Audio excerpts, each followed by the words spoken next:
हाँ फ्रेंड्स, बड़ी ही एक इंटरेस्टिंग और रेलेवेंट न्यूज़ थी आज। और इंटरेस्टिंगली वो सिर्फ दो ही अखबारों में मुझे नज़र आई। एक तो हिंदी हिंदुस्तान में और दूसरी हिंदू में, जो आपके सामने डिस्प्लेड है। इसमें जो है Indianising the legal system, Supreme Court, what does it say about it? For the first time, it was Justice Bhagwati who had said in the MC Mehta case, "We no longer need the crutches of a foreign legal order. We are certainly prepared to receive light from whatever source it comes from, but we have to build up our own jurisprudence."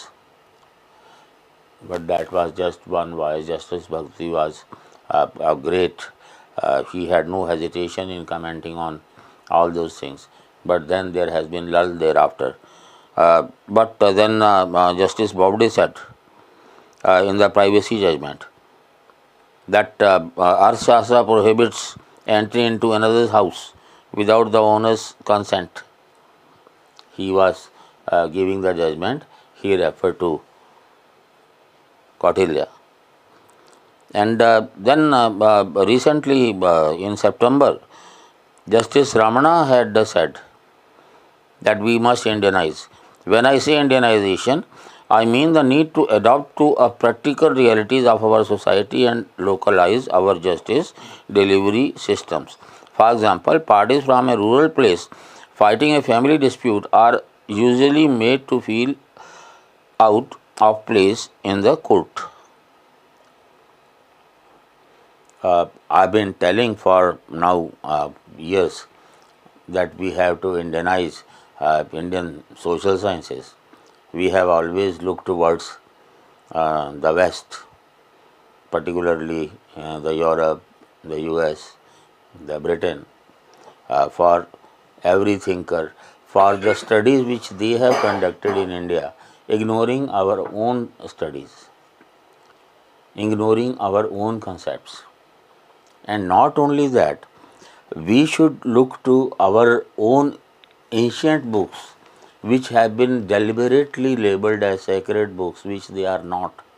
The books of our Itihasa, which are labeled as Hindu books. I do not understand where from this term comes Hindu. Those times, Vedas never talked about Hindu. The Hindu, the term was coined by the British. And the Hinduism in practice was first used by again Christian, I would say, but very few people know it, that he was a Christian, Raja Ram Mohan Rai. Our ancient heritage is our ancient Indian heritage, and you cannot have that billa that it is Hindu. Now, very important thing has been said by Justice Nazir, talking about the decolonization of Indian legal system. Yesterday only he has said that there can be no doubt that this colonial legal system is not suitable for the Indian population. The need of the hour is Indianizing of Indian legal system. And he has talked about the great Indian legal experts. He has talked about Manu first, then Kautilya, Katyayan, Brahaspati, Narad, Parashar, Yagyavalk, and the others. To start with Manu. Justice Bhagwati also had talked about Manu. So if such great people are saying these positive things about Manu, do you think Manu was that bad? I have been talking about Manu all through. At least I have 7 or 8 videos just about what he said and how interpolations have been there and how Dr. Ambedkar was misled, because I told you he was sad that he didn't have that good knowledge about Sanskrit. So whatever was fed to him, he followed that. and don't feel proud about his burning Manusmriti. If Nietzsche, the great German philosopher, says that Bible, just throw it into the dustbin, the real thing is Manu. So do you think he is also talking about Hinduism or Dalit atrocities?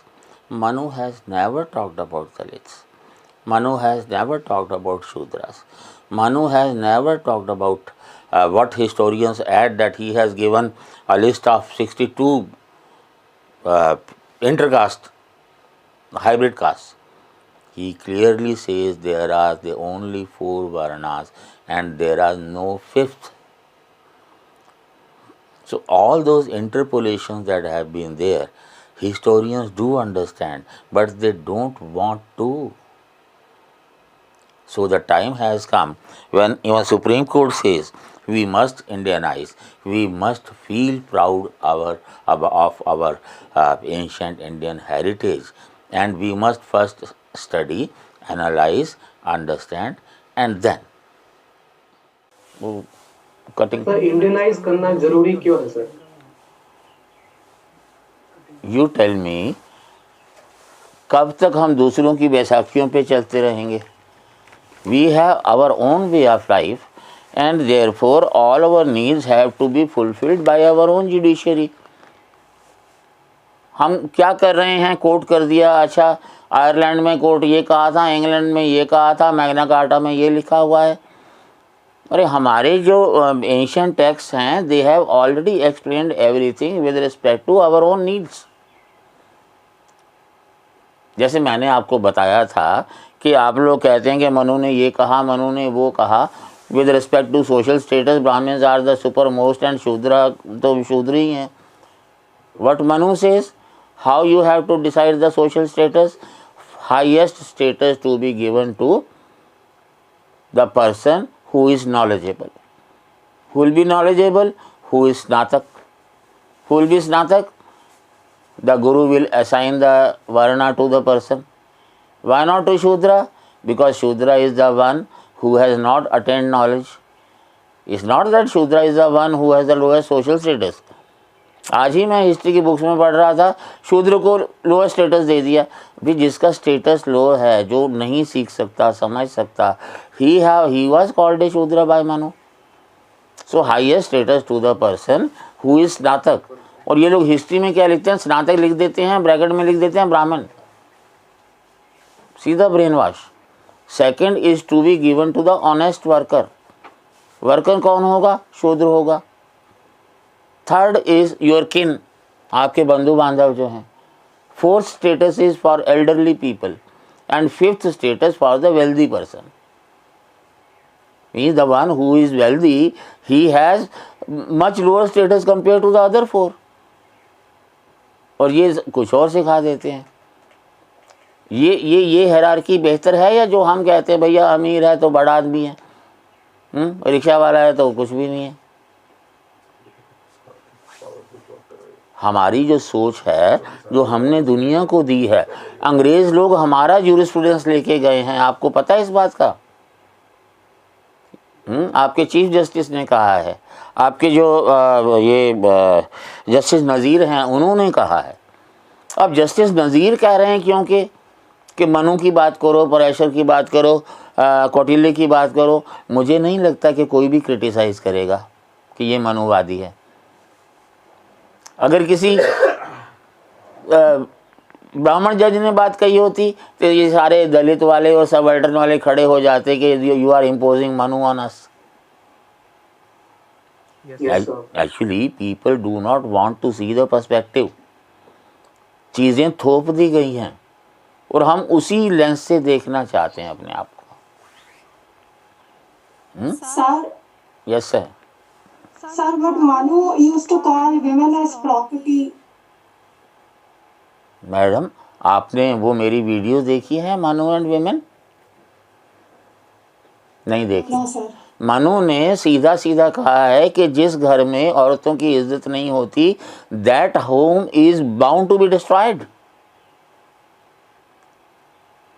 Property कैसे हो जाएगी? With respect to the distribution of property, what Manu says, you know, let us say there are 4 brothers and a sister. When the property is to be divided after the death of the father, the eldest brother he will get 5%, second one उससे आधा, third one उससे आधा, fourth one उससे आधा. फिर जो property बाकी बचती है, all the 4 brothers will divide among themselves and every brother will give 1/4 of his share to the sister. There are 6 types of stridhan and all of them belong to the women only. Property कहाँ हो गई बताओ मेरे को तो. I am quoting Manu only and I am quoting from what I have already stated with reference. ठीक है ना. हमें वो सिखा दिया गया हमारे दिमाग में. मैंने ना एक वीडियो में मैंने एक इमरजेंसी में कविता लिखी थी, उसका एक पार्ट सुनाया था, वो मैं आपको भी सुना देता हूँ. And that applies to all of us. अपने मस्तिष्क की नसों से रिश्ता मवाद भी नहीं देख पा रहे हो तुम, क्योंकि तुम्हारी पुतलियां स्थिर कर दी गई हैं और लहू से बनी निक्टिटेटिंग मेम्ब्रेन ने छिपा लिया है सभी तथ्यों को तुम्हारी पाँव से परे. All the truth is hidden from you. वो जो घोड़ा होता है ना, उसको ये लगा होता है, घोड़ा वहीं देख सकता है, वो आसपास तो देख नहीं सकता. हम सबको इन लोगों ने घोड़ा बना दिया. किसी ने मनुस्मृति पढ़ी? मनु ने ये कहा, मनु ने वो कहा. मेरे को चांस मिला, मैंने पढ़ ली. मेरे को चांस मिला, मेरे को थोड़ी बहुत संस्कृत पहले से आती थी. खैर वो मेरा थोड़ा हेरिडिटी भी था ननिहाल की तरफ से, और मैंने सीख ली. अगर मैं इस दौरान संस्कृत सीख सकता हूँ तो all those experts of ancient Indian history, उनका तो धंधा है एंशिएंट इंडियन हिस्ट्री भाई. How can you teach ancient Indian history without going through the ancient text which are either in Sanskrit और इन पाली? तो किसने रोका उनको?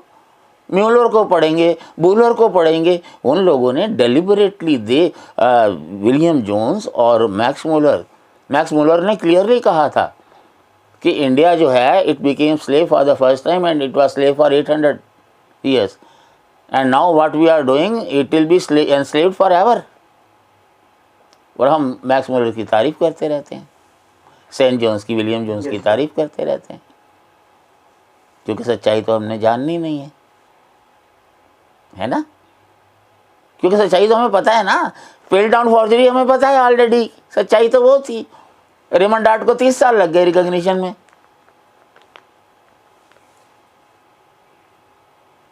Yes sir. ठीक है.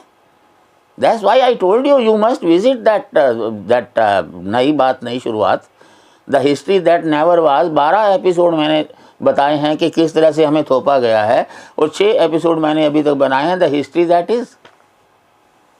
And that everything I spoke with evidences only. I have quoted only what our great people have said. हाँ जी. Sir एक diverse country में ऐसा जस्टिस सिस्टम सबके लिए एप्लीकेबल कैसे होगा? अभी कैसे है? सर अभी तो एक, अगर हम लोग देखें तो एक वो कल्चर न्यूट्रल, रिलीजन न्यूट्रल. किसने कहा?